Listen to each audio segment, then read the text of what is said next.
President Trump heaping some praise on his Justice Department today for suing California over its shielding of illegal immigrants.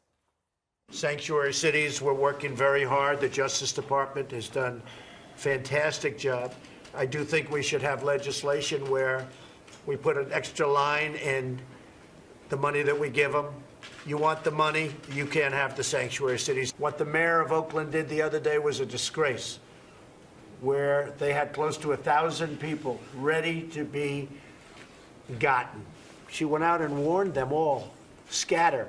So instead of taking in 1,000, they took in a fraction of that. Very dangerous from the standpoint of ICE and Border Patrol. Very dangerous. She really made law enforcement much more dangerous than it had to be. The sanctuary state lashing out hard against the administration for targeting its immigration policies. Watch.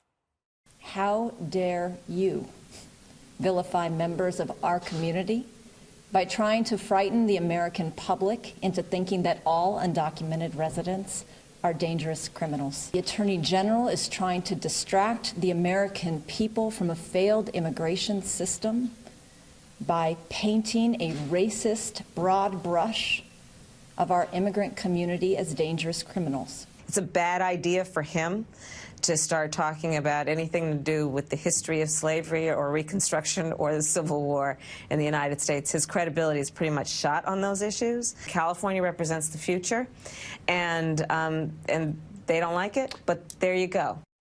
The president plans to visit California next week for the first time in office. Should be an interesting trip, Kimberly. Yes. Okay, so are we going to ignore the obvious?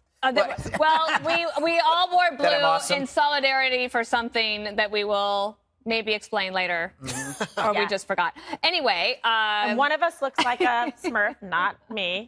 One of us looks like Dana. Grover. That would be me. And Kimberly looks fabulous. She is the one who wore it better. We want you to write us, right? Yeah. Who wore it best? Well, we know who wore it best. It's obvious. Okay. Anyway, so President Trump is going to California. He's going to, and I think that both political bases, the left and the right, that this is the issue where they are not going to agree. And so they do what a lot of people do when they can't agree. Kimberly, they're going to court.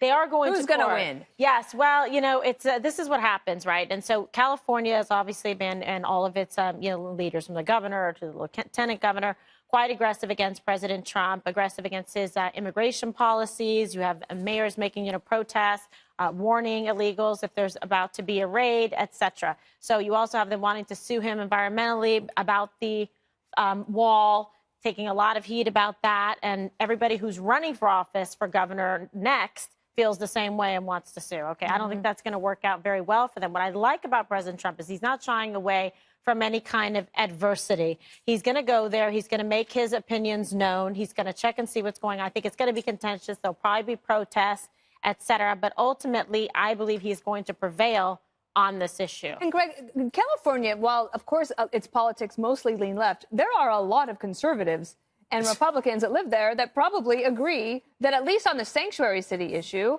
and maybe even the wall, that it's a good idea. Yeah, well, no, it's kind of we touched on this yesterday about, if you're Californian, do you want your far left leaders to equate this kind of issue with an issue that led to civil war? I mean, when they're bringing up slavery or when you're bringing up any kind of civil rights, to take this, are you as a Californian okay with far left activists basically drumming up an issue to a point where it could lead to violence? That is absolutely nuts. Yet they're doing it. And I think I mentioned it yesterday that, talking about our past, our Civil War, slavery, 600,000 people died in the Civil War.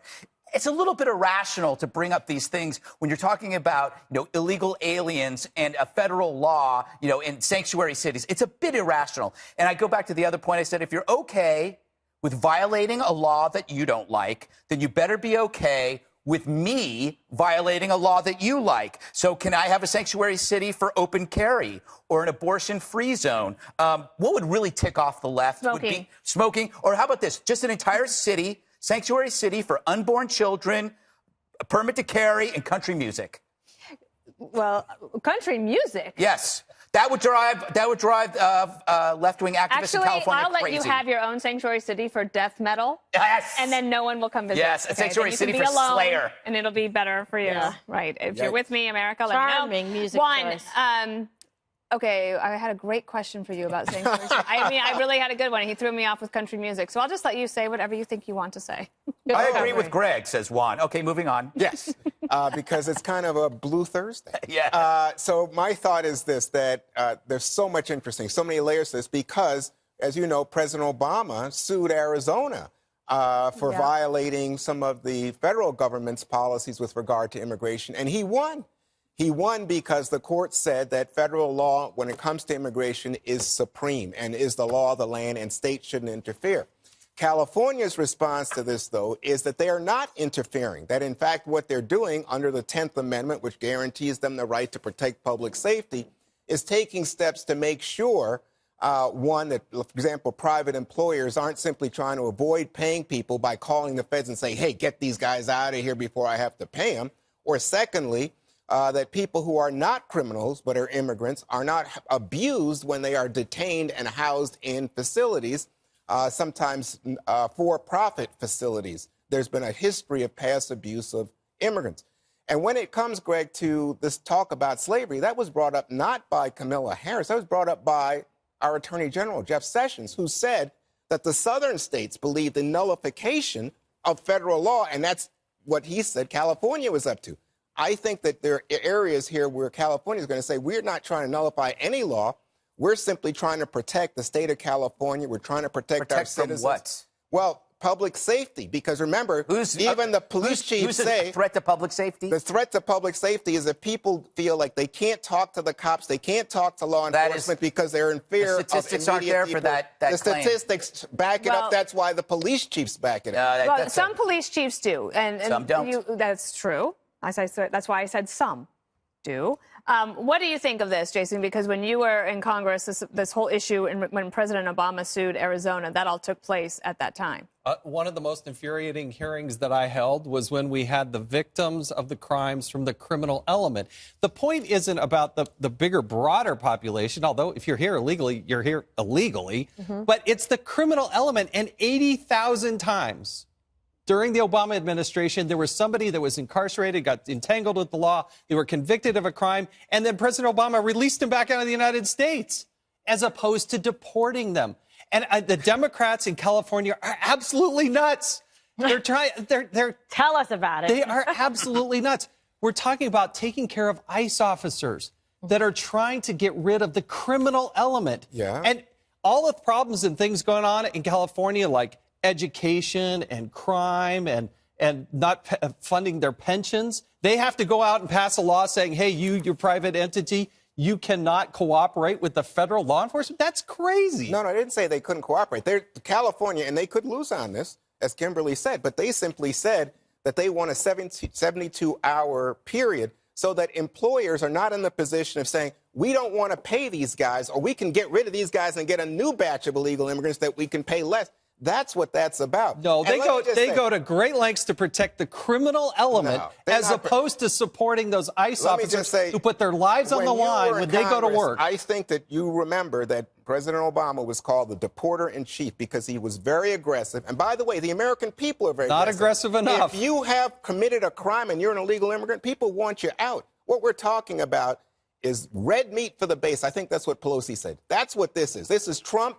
And you're Sessions, in trouble when you're quoting Pelosi, Juan. Yeah, well, I'm going to ask credibility. Let me ask about the politics. She speaks the truth, and it aggravates Republicans who love to beat her up. She is a truth speaker. She is. I wanted to ask you about the politics of this because there is a gubernatorial and a Senate election in California next year. And so in some ways, what you're seeing in some of the comments from somebody like the mayor of Oakland, she said, how dare you needlessly endanger the lives of our law enforcement officers to promote a radical open borders agenda.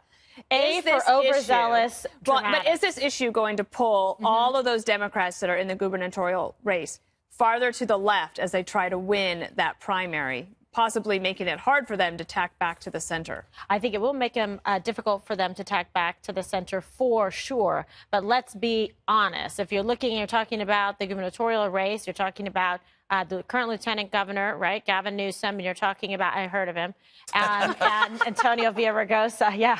Work hard for my endorsement. So both of them are already pretty decidedly left. But there is a component down in Southern California that they're going to want to try to snag and grab that base. Okay. But it's going to be tough because I think they are going to be pushed even further to the left. You see it already in the rhetoric, saying they want to sue the president for this, saying that they don't want to observe these policies, saying that you should, in fact, be warning people when these raids are happening. So they've kind of already made their choices. They've made their bed. And then what happens then for conservatives in California?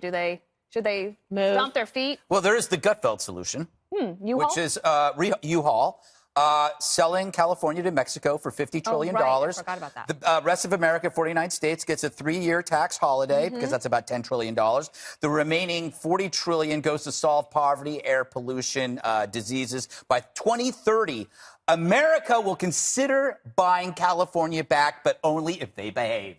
And who's going to be the judge of that? I am. But Larry Kudlow is considering this. He told me he was listening to you in the car on the radio. Who said this? Larry Kudlow, perhaps You know what? the I next always liked him. national economic advisor for the Yes, president. we talk daily. I've never met him. He's good. He thinks this is the best Last show. word to Time you, put him Jason. in. Senator Grassley or Bob Goodlatte, the chairman of the House Judiciary Committee, should immediately call up the mayor of Oakland, have her raise the right hand and testify and explain exactly what went down. How did she know these raids were coming? Where did she get that information? Why did she do it? Congress should put her on the hot seat. And then we'll have a fifth special counsel. I know. That's right. Spoken like a true Congress.